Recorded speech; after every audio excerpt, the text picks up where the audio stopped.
Saudara, Amerika Serikat dan Tiongkok sepakat mencabut sebagian besar tarif terbaru mereka dan menyerukan gencatan senjata selama 90 hari dalam perang dagang mereka.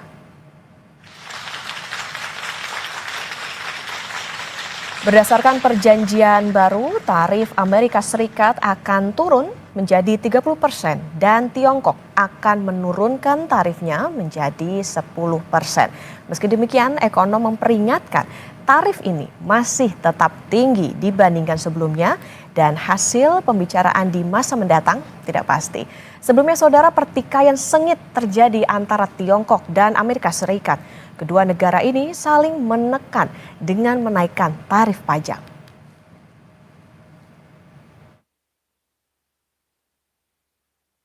The consensus from both delegations this weekend is neither side wants a decoupling. And what had occurred with these very high tariffs, as Ambassador Greer said, was the equivalent of an embargo, and neither side wants that. We do want trade. We want more balanced trade, and I think that both sides are committed to achieving that. We would like to see China open to more U.S. goods. We expect that as the negotiations proceed, that there will also be a possibility of purchase agreements to pull what is our largest bilateral trade deficit into balance. Terkait hal ini, saudara, Tiongkok mengumumkan akan mengurangi tarif tambahan atas impor AS dari 34% menjadi 10% untuk periode 90 hari yang dimulai pada hari Rabu. Keputusan ini mengimplementasikan konsensus penting yang dicapai selama pembicaraan perdagangan tingkat tinggi yang diadakan akhir pekan lalu di Swiss antara dua ekonomi terbesar dunia. Komisi Tarif Bea Cukai Dewan Negara menekankan bahwa penyesuaian ini telah disetujui sejalan dengan hukum domestik, termasuk hukum tarif Tiongkok. Pengurangan tarif yang substansial ini mencerminkan harapan bersama para produsen dan konsumen di kedua negara. Sebuah langkah sambutan yang siap memberikan manfaat bagi perdagangan bilateral dan ekonomi global.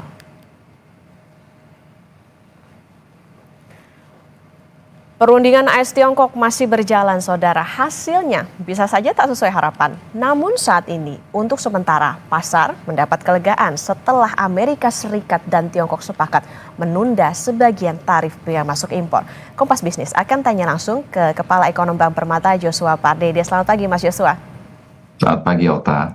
Mas Joshua, ini kan kayaknya jadi angin segar nih dengan adanya kesepakatan antar kedua negara. Nah, mungkinkah dua pemimpin atau dua negara adidaya ini damai? Peluang damainya ini berapa persen setelah ada pertemuan kemarin? Ya, saya pikir kemungkinan perdamaian antara dua negara tersebut, Amerika Serikat dan Tiongkok ini memang bukan hal yang mustahil. Namun memang peluangnya tetap masih terbatas ya, karena semuanya ini sangat bergantung pada dinamika geopolitik dan juga kalkulasi strategis masing-masing pihak. Dan kalau kita mengikuti juga, sekalipun memang sudah ada kesepakatan bersama ya dalam 90 hari ke depan ini bahwa ada penurunan tarif ya seperti yang tadi disampaikan, memang bisa kita katakan bersama bahwa sudah terjadi masuk dalam fase deeskalasi perdagangan, ketegangan dagang, tapi tentunya masih terdapat beberapa kemungkinan ya prospek perdamaian ini masih dibayangi oleh beberapa faktor struktural tentunya. Yang pertama misalkan pertarungan terkait dengan bukan hanya semata-mata berkaitan dengan defisit dagang, tapi juga terkait juga dominasi teknologi, ketergantungan terkait dengan rantai pasok, lalu juga keamanan nasional, lalu juga sistem nilai yang berbeda, dan juga kalau kita bicara juga berkaitan dengan deskalasi ini, memang secara umum ini masih bersifat sementara ya, dan juga belum mengubah beberapa arah kebijakan strategis dari kedua belah pihak yang memang masih saling mencurigai gitu ya, sehingga memang kami tetap melihat bahwa sekalipun memang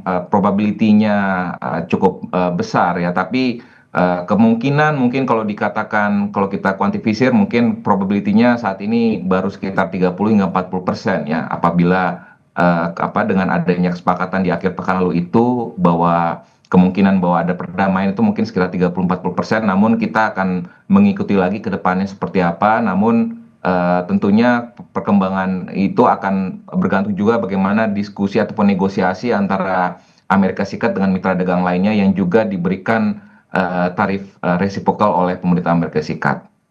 Oke, tidak mustahil tapi terbatas karena tadi ada beberapa faktor ya meskipun ini tidak bisa dibilang fully damai gitu ya, tapi masih ada kemungkinan. Nah, tapi apakah bisa dibaca Amerika Serikat ini melunak atau kalah kuat dibandingkan dengan Tiongkok?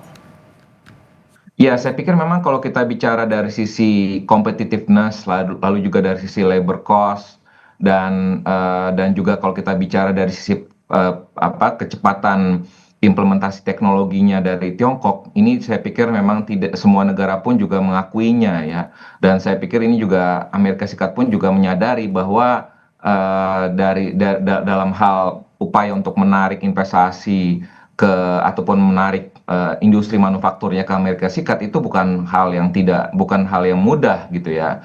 Jadi oleh sebab itu saya pikir dengan adanya dengan kesepakatan di akhir pekan lalu antara Amerika Serikat dengan Tiongkok, ini juga mengindikasikan bahwa Presiden Trump juga sudah menyadari bahwa kekuatan Amerika Serikat pun juga sebenarnya tidak sekuat mungkin beberapa puluh tahun yang sebelumnya gitu ya, karena dengan dominasi China ataupun Tiongkok saat ini sudah mengglobal gitu ya, dan saya melihat bahwa kembali lagi bahwa penurunan tarif resiprokal ini ya selama 90 hari ke depan ini ya harapannya memang ini akan bisa berlanjut ya, harapannya bahwa ini bisa merubah pemikirannya Presiden Trump sendiri bahwa market mechanism itu dalam hal perdagangan internasional itu tetap harus dijalankan, dan juga perdagangan multilateral itu pun juga tetap harus kita dipertahankan ya, karena kebijakan unilateral seperti yang diharapkan oleh Presiden Trump ini sepertinya tidak akan berjalan, karena pada akhirnya mekanisme pasar lah yang akan berjalan seperti itu. Oke, ada kesadaran bahwa sebetulnya kedua negara ini ya mau tidak mau tadi ya ada ketergantungan misalnya dari segi kompetitif, tenaga kerja maupun juga teknologi. Kalau bisa dikatakan begini Mas Joshua, artinya Amerika kan akhirnya sadar nih kalah kekuatan sama Tiongkok. Nah, Indonesia gimana? Harus was-was atau bisa lebih percaya diri dan pilih retaliasi atau hal serupa terjadi ke depan? Kalau misalnya terjadi. Ya, saya pikir memang dengan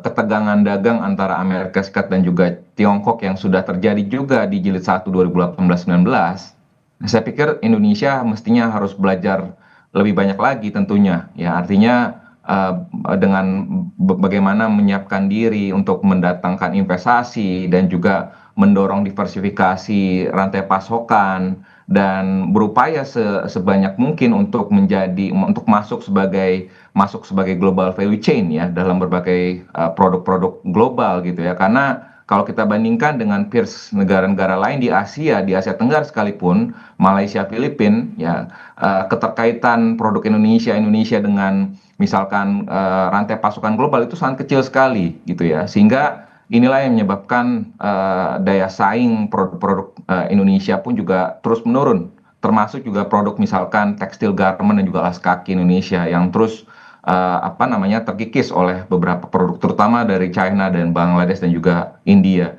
Dan oleh sebab itu saya pikir perjanjian kerjasama perdagangan internasional ini saya pikir harus tetap diperkuat ya dengan adanya dengan adanya ketegangan dagang antara Amerika Serikat dengan Tiongkok ini, saya pikir EU SEPA, IPEF ya, dan juga bagaimana optimalisasi kerjasama intra ASEAN ini harus diperkuat lagi. Lalu juga terkait juga dengan bagaimana pemerintah juga memperkuat kapasitas industrinya ya, dan juga penguatan daya saing dari sisi labor, dari sisi tenaga kerja ya, bagaimana kalau sekiranya kondisi perang dagang ini terus berlanjut, tentunya kita perlu menyiapkan diri ya, artinya bagaimana mendatangkan investasi, menarik mengoptimalkan opportunity untuk menarik investasi dari China untuk masuk ke Indonesia, karena itulah menjadi salah satu motor penggerak pertumbuhan ekonomi Indonesia ke depannya. Kalau tidak ada investasi baru yang masuk ke Indonesia,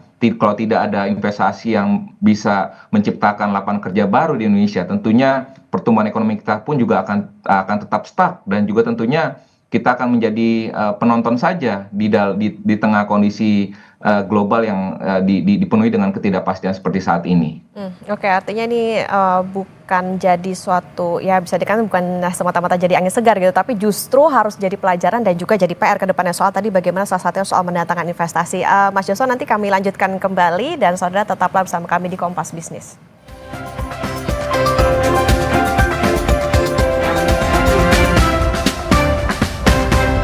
Kompas Bisnis saudara, dan kita akan melanjutkan perbincangan bersama dengan Kepala Ekonom Bank Permata Mas Joshua Pardede. Mas Joshua, kita lanjutkan. Kalau tadi dikatakan bahwa sebetulnya justru dengan adanya kesepakatan antara Amerika Serikat dan juga Tiongkok ini justru akan jadi PR nih untuk Indonesia. Misalnya saja tadi bagaimana pemerintah juga harus bisa punya PR mendatangkan investasi, perjanjian perdagangan diperkuat, kemudian juga soal daya saing. Nah, langkah antisipasi apa yang tetap harus diambil untuk mewaspadai gejolak serupa ke depannya? Ya, saya pikir memang kalau kita bicara kalau dari sisi bisnis perspektif ya, dengan adanya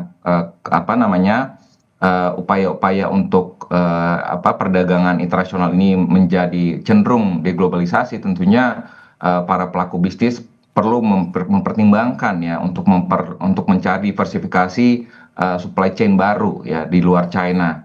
Dan oleh sebab itu memang salah satunya dengan membuka opportunity misalkan dengan membuka supply chain-nya misalkan di Indonesia dan juga di ASEAN seperti itu. Dan di samping itu pun juga saya pikir dengan beberapa penguatan kebijakan seperti bagaimana kebijakan dari sisi mendatangkan investasi, dari sisi kebijakan pemerintah untuk berupaya untuk untuk friendly terhadap investasi ya, seperti yang tadi mungkin sudah ditayangkan sebelumnya bahwa ada beberapa pelaku usaha misalkan di Cilegon ataupun di Banten yang mungkin banyak sekali yang belum ada penindakan terkait dengan premanisme seperti itu. Jadi saya pikir hal seperti ini yang harus ditekankan dan harus disikapi oleh pemerintah, bahwa bagaimana kebijakan pemerintah ini agar bisa mendorong mendatangkan investasi, bagaimana kebijakan pemerintah juga bisa mendorong kesejahteraan dari peningkatan kualitas dari sisi sumber daya manusianya, agar tadi labor competitiveness-nya pun ataupun juga labor productivity-nya pun juga bisa meningkat, sehingga pada akhirnya para investor pun juga akan dengan sendirinya masuk ke Indonesia, bukan lagi hanya masuk kepada Vietnam saja yang selama ini diuntungkan dengan adanya perang dagang antara Amerika Serikat dengan Tiongkok. Jadi oleh sebab itu saya pikir bagaimana pemerintah perlu mencermati ya, bahwa dalam 10-20 tahun terakhir ini banyak sekali yang harus negara-negara lain yang mengejar ketertinggalannya, dan saya pikir saat ini Indonesia lah yang justru agak sedikit layback ataupun tertinggal dengan negara-negara lain, dan oleh sebab itu pemerintah harus mencermati lagi faktor-faktor apa saja terkait dengan law enforcement, lalu juga dari sisi kepastian hukum, lalu juga dari sisi iklim berinvestasi yang harus ramah terhadap investor. Ini saya pikir harus diperkuat lagi dan harus diterjemahkan dengan peraturan yang benar ramah terhadap investor. Oke, harus belajar juga nih soal bagaimana tadi ya, balik lagi soal ketergantungan itu tadi, makanya harus bisa cari supply chain baru atau opportunity di negara-negara lain selain Tiongkok ataupun juga Amerika Serikat. Nah, kita tinggalkan soal itu Mas Joshua, kita ke rupiah offshore kemarin jebol lagi sampai ke 16.700. Beruntungnya lagi libur panjang. Nah, saat muncul sinyal damai AS dan Tiongkok, kenapa baik buruk gejolak dunia nih kayaknya rupiah tetap tertekan? Ya, saya pikir memang kondisi dari sisi pergerakan rupiah offshore ini belum, artinya kalau kita bicara dengan adanya kesepakatan dagang sementara 90 hari antara Tiongkok dengan Amerika Serikat, ini juga akhirnya berimplikasi kepada ekspektasi resesi di Amerika Serikat pun juga semakin menurun. Sehingga ini terefleksi juga dari ekspektasi pasar bahwa probabilitas untuk Bank Sentral Amerika untuk memangkas suku bunganya pun juga kembali menyusut ya. Sebelumnya mungkin ada potensi ataupun probability penurunannya sekitar 75 sampai dengan 100 basis poin.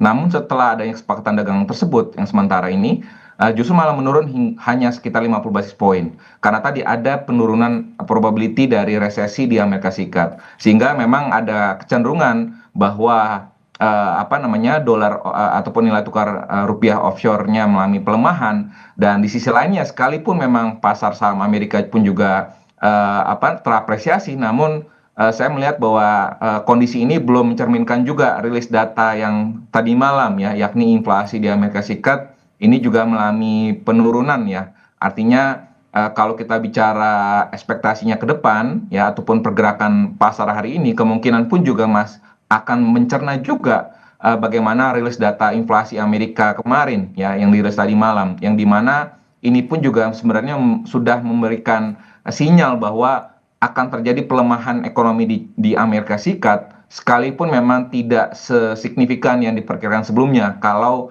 resiprokal tarif itu memang diberlakukan secara maksimal. Dan oleh sebab itu saya pikir dalam hal pergerakan rupiah, kembali lagi kalau kita bicara sekalipun memang kemarin Bank Indonesia di minggu lalu juga melaporkan bahwa CADEV di bulan April mengalami penurunan, namun itu pun juga dalam rangka melakukan langkah-langkah stabilisasi nilai tukar rupiah. Dan oleh sebab itu saya melihat bahwa nilai tukar rupiah mestinya tetap dengan adanya ekspektasi penurunan suku bunga Fed, dan juga dalam hal dan juga karena tadi ada probability tetap bahwa ada kecenderungan bahwa antara Amerika Serikat dan juga China nanti pada akhirnya akan melunak, kami tetap melihat bahwa akan ada potensi di mana ruang-ruang penurunan suku bunga secara bank sentral global termasuk juga bank sentral bank Indonesia, sehingga tentunya ini akan bisa mendorong mensupport pergerakan rupiah hingga akhir tahun ini. Sehingga saya pikir dengan pergerakan rupiah kemarin itu di offshore pada saat libur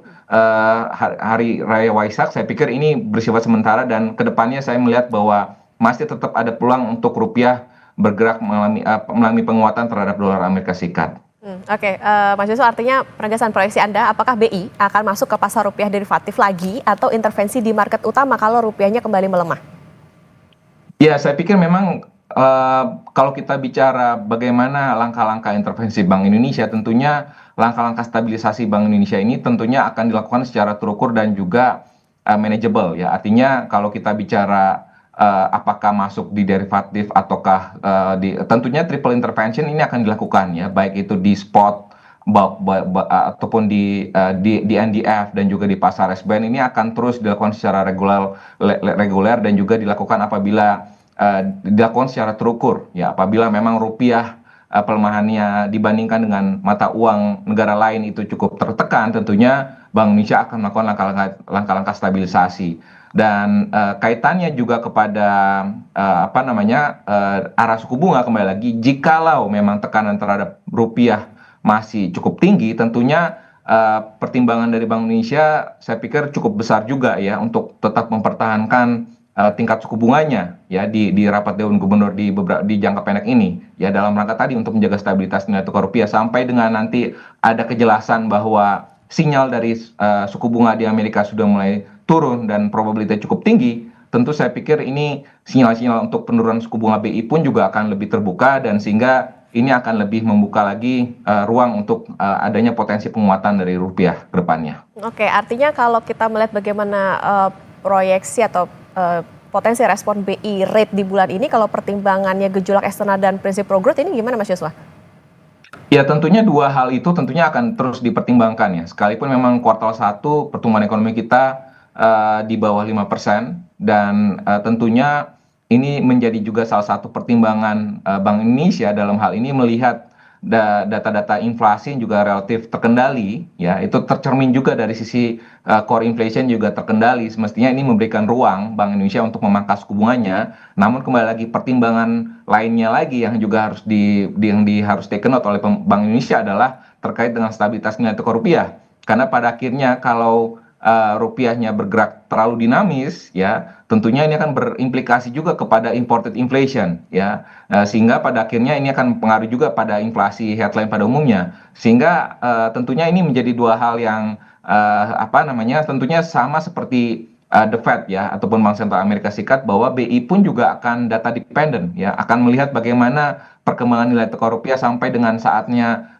menjelang nanti RDG. Kalau sekiranya nilai tukar rupiah cenderung bergerak cukup stabil dan cenderung menguat, tentunya saya pikir probability untuk adanya pemangkasan suku bunga BI cukup terbuka. Namun apabila nilai tukar rupiah masih relatif cenderung tertekan, saya pikir memang BI masih akan pada stance untuk mempertahankan tingkat suku bunganya di level saat ini. Oke, terutama ini perlu diperhatikan bahwa bagaimana prinsip kehati-hatian dari Bank Indonesia karena melihat dari situasi saat ini meskipun ya ada kesepakatan nih antara Amerika dengan Tiongkok, tapi yang jadi pelajaran bagi Indonesia adalah bagaimana nanti negosiasinya, begitu belajar dari Tiongkok dan juga Amerika Serikat dan juga upaya untuk tadi memperbesar bagaimana iklim investasi bisa berjalan dengan baik, bisa mencari supply chain yang lebih baik dan juga menjaga ekspektasi pasar di dalam negeri. Terima kasih Kepala Ekonom Bank Permata Joshua Pardede sudah bersama di Kompas Bisnis. Sehat selalu Mas.